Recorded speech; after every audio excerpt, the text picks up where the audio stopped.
तो इस प्रकार जब पिछले पुनों से उसको लाभ होता रहता है, साधना गलत करता रहता है, पाप इकट्ठे होते जाते हैं, पुण्य अक्षीण होते रहते हैं, फिर उसका जन्म त्रेता में होता है।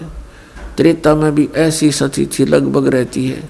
फिर द्वापर में होता है, हरे भरे वृक्ष होते हैं, सब जगह जंगल होते हैं, फलदार वृक्ष होते हैं, समय पर वर्षा होती है। तो इस प्रकार ये सोचता रहता है कि जो साधना पूजाएं मैं कर रहा हूँ इनसे मुझे लाभ हो रहा है, अज्ञानता के कारण।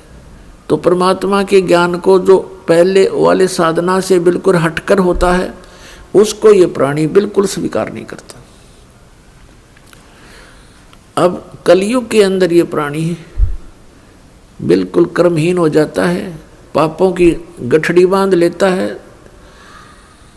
और पुण्य इसके पास रहते नहीं।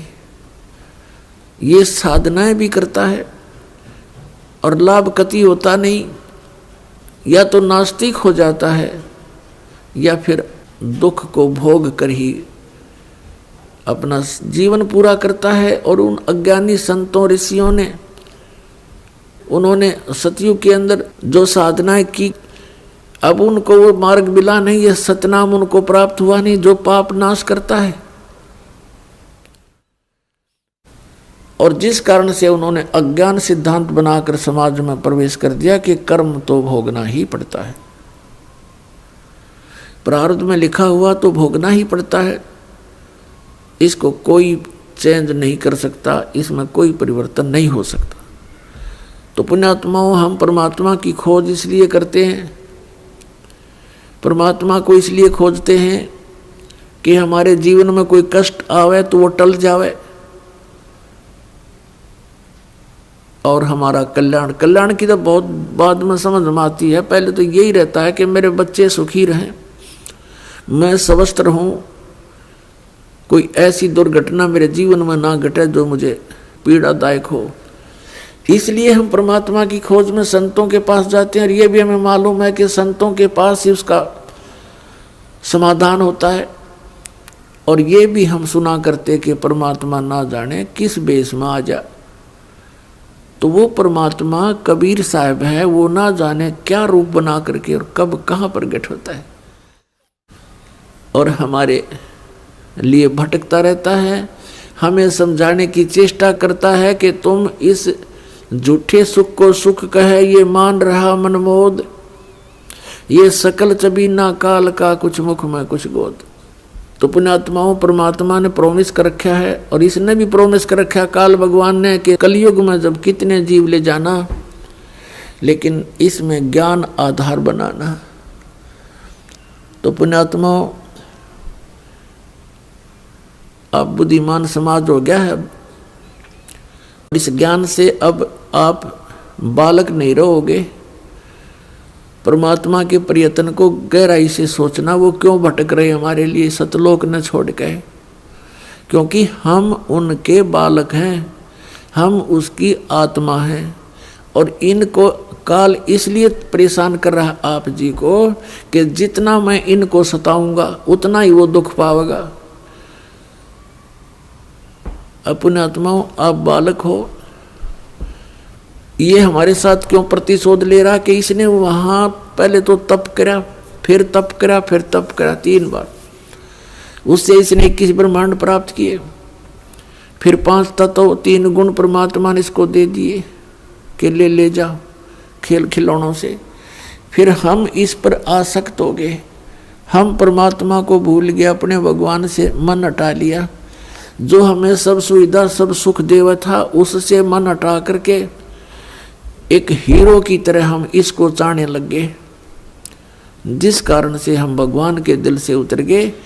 और देखो सेब कितना अच्छा फल होता है, यदि वो सेब खराब हो जाता है तो वो दुकानदार उसको रखता नहीं, उसकी आत्मा बहुत दुख पावे। एक सेब खराब हो गया, बार फेंकना पड़ा कूड़े में, तो हम वहाँ खराब हो गए थे भाई बच्चों। तो परमात्मा का आत्मा बड़ी दुख पाई कि ये औरों ने भी खराब करेंगे यहाँ पर, इसलिए हमें हमारी ही इच्छा से इनके साथ भेज दिया कि तुम जाओ फिर यहाँ से ले लो टिंडे के साथ जाके।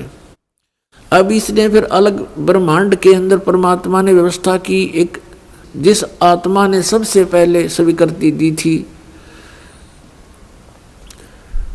इस काल के साथ आने की, उसको एक लड़की रूप बनाया जिसको अब दुर्गा कहते हैं। उसके अंदर हम सभी को बीज रूप में भर दिया और उसको शब्द शक्ति दे दी कि बेटी तू जितने जीव कहे यू काल उत्पन्न कर देना, वचन से बोल देना, उतने प्रकट हो जाएंगे। पुण्यात्माओं, हम अज्ञान को सुन सुनकर स्थान स्थान पर हमारा माइंड, हमारा मन अड़ जाता है कि ये कैसे हो सकता है। जैसे एक समय ऋषि वाल्मीकि जी ने एक कुशा से डाब से पुत्र बना दिया था सीता के लिए और पालने में लुटा दिया बना करके। सीता जब कपड़े धोकर आई तो पुत्र को देखकर पूछा, पिताजी ये पुत्र किसका है? कि बेटी क्या बात, आपका नहीं है? कि मैं तो पुत्र को साथ लेकर गई थी कपड़े धोने के लिए। ऋषि जी ने सोचा था कि लड़की के बच्चे को कोई उठा ले गया है, जंगली जानवर रो मर जाएगी, इसलिए उसने एक लड़का उत्पन्न कर दिया है जिसका नाम कुश रखा और लव सीता से उत्पन्न हुआ था श्री राम के सहयोग से। तो कहने का भाव ये है कि उस ईश्वरीय शक्ति को थोड़ी बहुत संग्रह करके ये ऋषि लोग भी चमत्कार दिखा देते हैं, और वो तो परमात्मा के पास तो ये चमत्कार थोक के भाव के हैं। तो ये अलग ब्रह्मांड में जब रखा तो दुर्गा के साथ इसने दुर्व्यवहार करना चाहा। दुर्गा ने इसे बहुत प्रार्थना की कि मेरे से ये जुल्म ना कर, तू मेरे पास वचन शक्ति है, मैं जितने जीव तू कहेगा मैं उत्पन्न कर दूंगी। पिता ने वचन दे रखा, इसने नहीं माना, बकवाद करी, उसके साथ जोर जबरदस्ती करनी चाहिए तो लड़की ने उसके पेट में शरण ले ली सूक्ष्म रूप बना के। तब परमात्मा ने जोग जीत रूप में आके उस ब्रह्मांड में इसको कहा था कि आज से तुझे एक श्राप लग गया, 1 लाख मानव शरीरधारी प्राणी जीव खावेगा, 1.25 लाख उत्पन्न करेगा।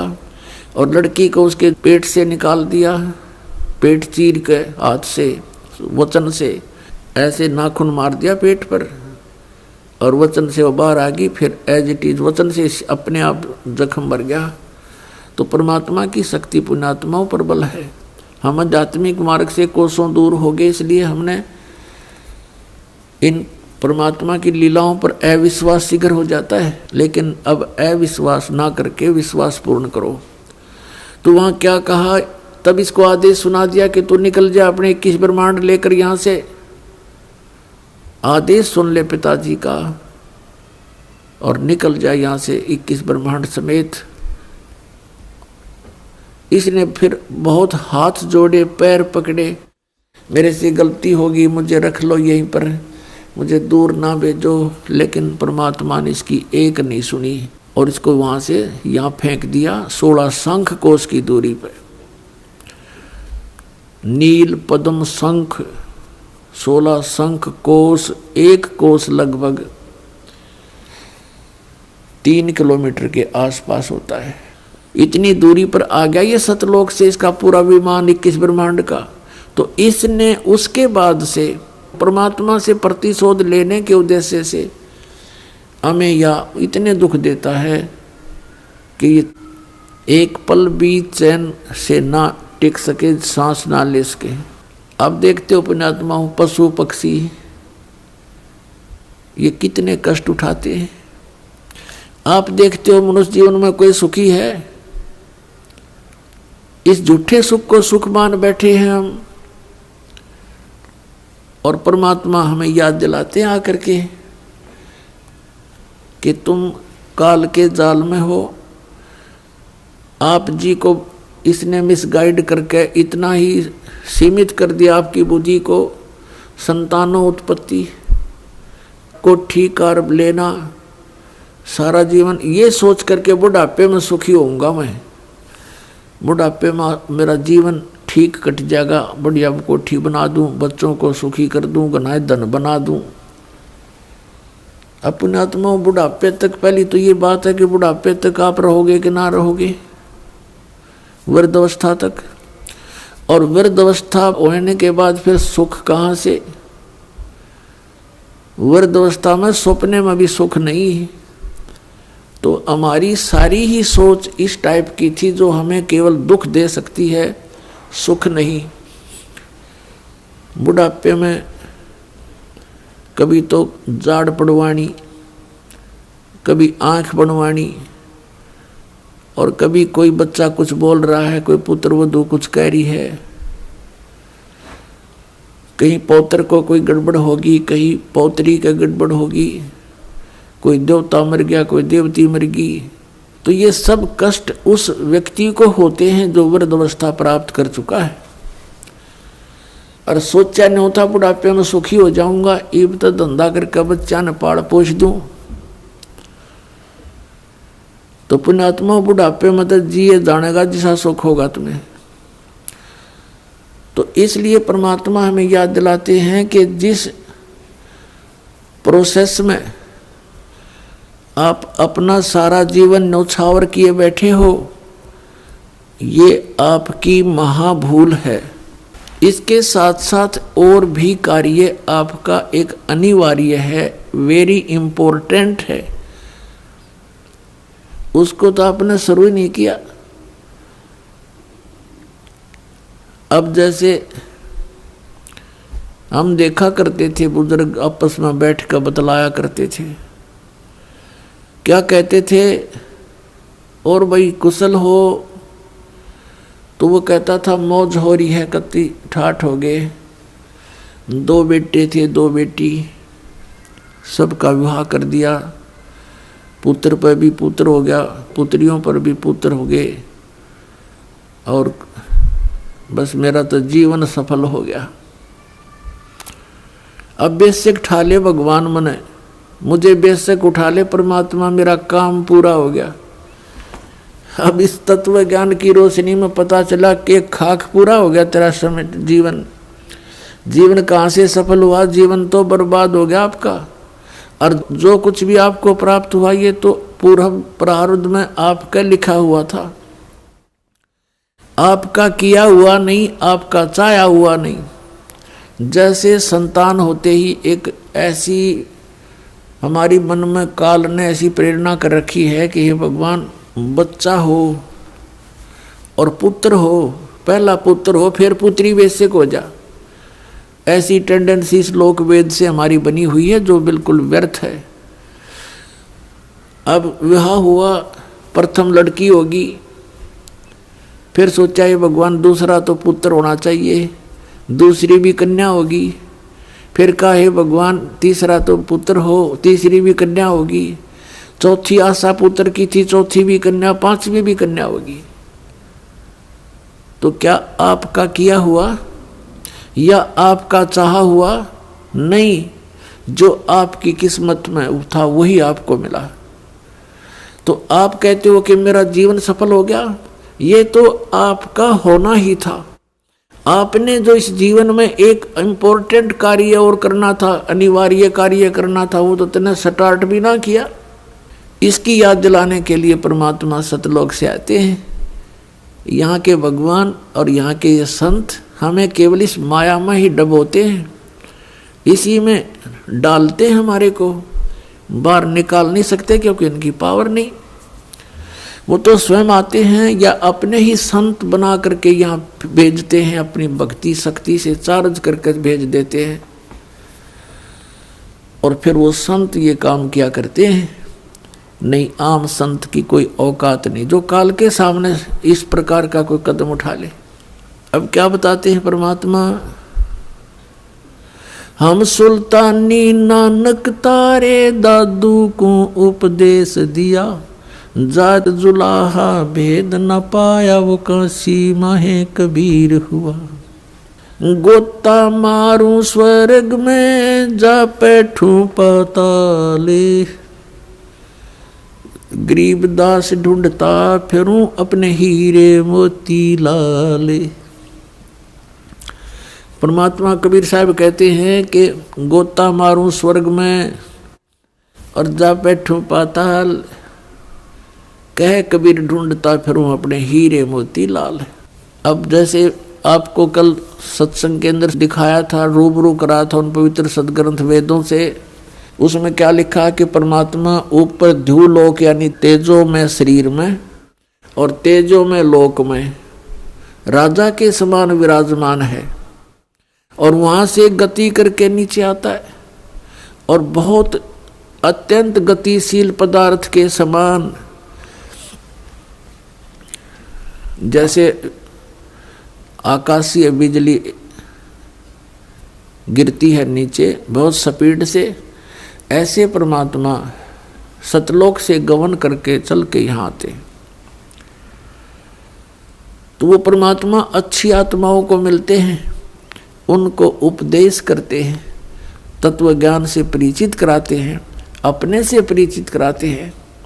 तो उन महापुरुषों ने जो ज्ञान दिया वो परमात्मा से प्राप्त ज्ञान दिया। उनमें से अब्राहिम सुल्तान अधम भी एक महापुरुष हैं। अब्राहिम सुल्तान अधम ये कौन थे? एक बल्ख नाम का शहर है, बल्ख बुखारा, इराक के अंदर, और वहाँ का एक अब्राहिम सुल्तान अदम नाम का एक मुसलमान बादशाह था। पूर्व जन्म के संस्कार से उसके इतने ठाठ कर रखे थे, भगवान ने 18 करोड़ घोड़े खरीद रखे थे। पुण्यात्माओं, जब तक इस प्राणी को तत्व ज्ञान नहीं होता, यहाँ के ये कंकर पत्थर जोड़ने में ही लगा रहता है। उसने कहते हैं 16,000 औरतें से विलास करता था, 18 करोड़ घोड़े। गांव में पहले यदि एक घोड़ा किसी के पास होता तो बहुत बड़ा वो वहाँ का ठाकुर माना जाता था, बड़ा रईस व्यक्ति माना जाता था जो घोड़े पर चलता था, एक घोड़े पे। जैसे आजकल तो जिसके पास कार है उसको बहुत अच्छा धनी मानते हैं, तो उस समय घोड़े से ही उसके धन को क्या करते थे, काउंटिंग करते थे।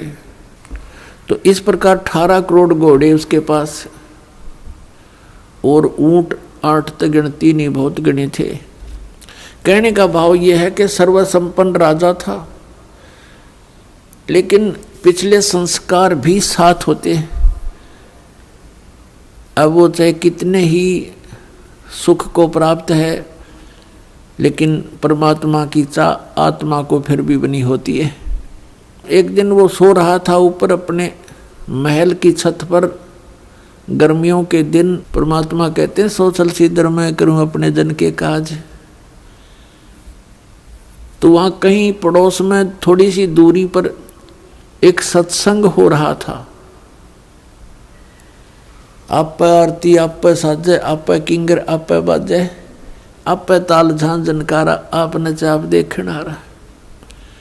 आप साधु संत बनकर उस राजा के महल से थोड़ी सी दूरी पर किसी गरीब के घर पर सत्संग कर रहे थे, ऊंची ऊंची आवाज में सुना सुना कर।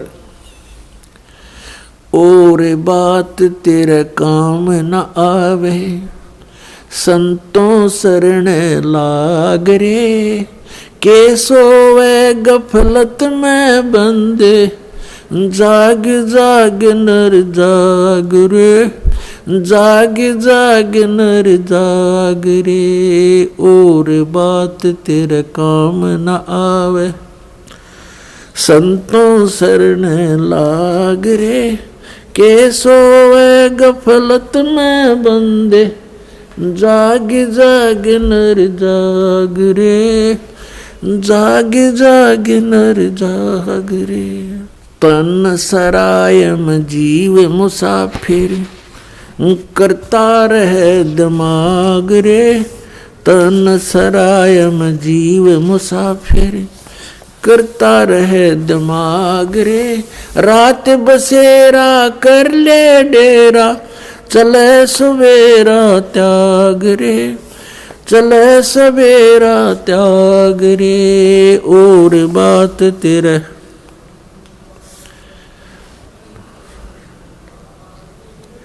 के सोए गफलत में बंदे, जाग जाग नर जाग रे, जाग जाग नर जाग रे। इस तन सरायम जीव मुसाफिर, करता रहे दिमाग रे, इस तन सराय में जीव मुसाफिर करता रहे दिमाग रे। रात बसेरा कर ले डेरा चले सवेरा त्याग रे, चले सवेरा त्याग रे। और बात तेरे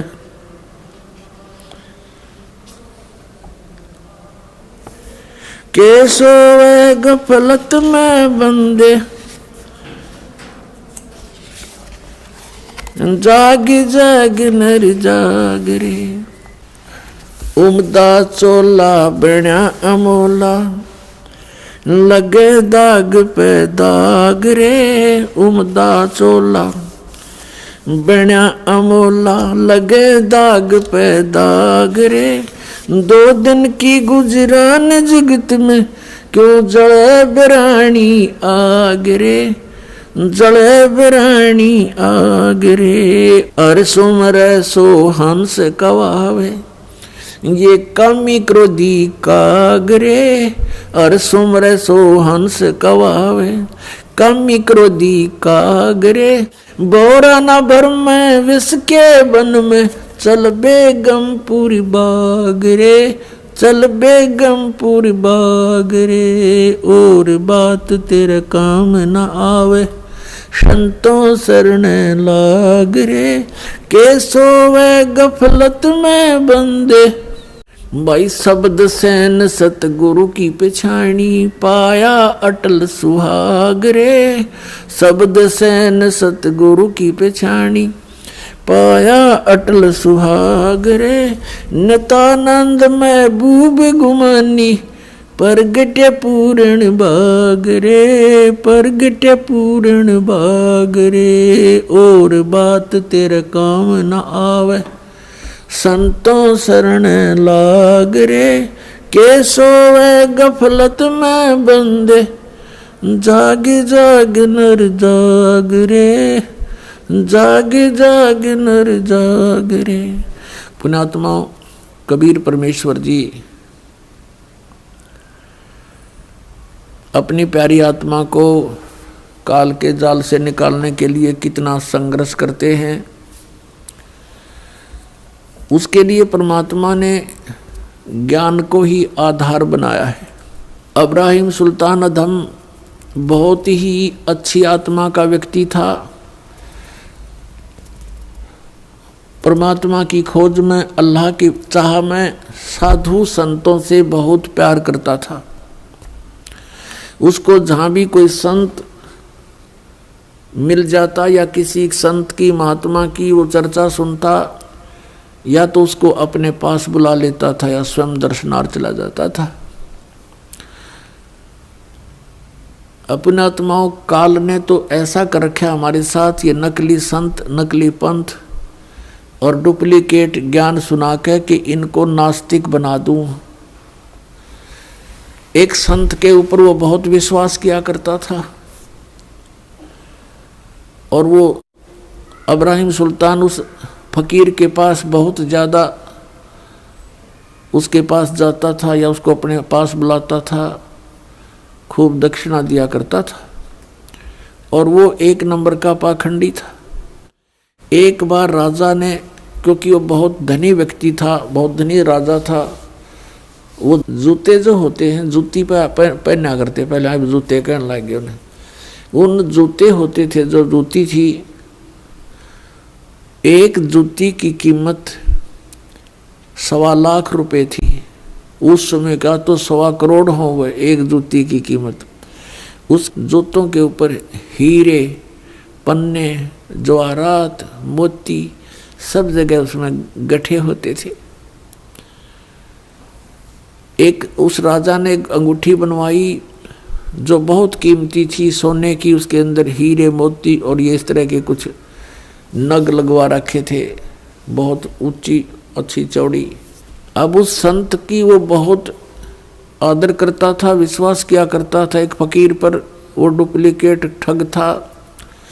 उसने राजा की अंगूठी देखी, जूते तो मैं छुपा नहीं सकता, अंगूठी कैसे ले सकता हूँ। उसने वैसी ही अंगूठी एक डुप्लीकेट बनवा ली, पीतल की, मिलती जुलती कती। और राजा से कहा कि राजा आज नौका विहार करते हैं, मेरे साथ चलो। राजा तुरंत तैयार हो गया फकीर का आदेश मानकर। नाविक नौका चला रहा है, राजा और फकीर उसके ऊपर कुर्सी पर बैठे हैं। अब फकीर ने कहा कि राजन, ये अंगूठी कैसी बनवा ली, कैसी है, दिखाना मुझे। अंगूठी कब बनवाई? कि जी अभी बनवाई है, कुछ दिन हो गए, कई बार पहन ली, आपके ध्यान नहीं गया, देखो देखो निकाल कर। राजा ने कहा देखो देख लो, देखो ऐसी है। अब वो तो डुप्लीकेट था, उसने लेकर ऐसे और कहा, उसने क्या कहा कि हम फकीरों के क्या काम ये अंगूठी। अब वो ओरिजिनल पर देखता रहा और कहा देखो राजा, ये इधर क्यों जा रहा नाविक तू? तो राजा का ध्यान उधर हुआ, वह डुप्लीकेट निकाल ली, वह डाल ली, हाथ में ले ली और कहा राजन, अंगूठी तो बहुत अच्छी है पर साधु संतों के क्या काम की, जल में फेंक दी। अब राजा ने सोचा भाई बड़ा त्यागी विरागी महात्मा, इसको तो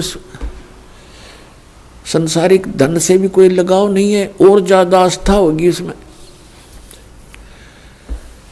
फिर खूब वो दान दे राजा, रो कर नहीं हमें क्या जरूरत है, हमें क्या जरूरत है, कोई नहीं दे दे, हम लगा देंगे, इधर भंडारा कर देंगे। अब नाट्य भी ले भोली आत्मा जो होती है वो श्रद्धालु, वो केवल अपने स्वभाव का ही प्रयोग करते हैं, सामने वाले की बकवादों पर ध्यान नहीं देते हैं। इसका दुरुपयोग किया इन लोगों ने, नकलियों ने। तो कुछ दिनों के बाद क्या हुआ, फकीर के और चेले की आपस में बिगड़ गई, जिसने अंगूठी बनवाई थी नकली, उनकी आपस में कहा सुनी होगी, बात बहुत बढ़ गई और चेला उससे अक्षुब्ध होकर के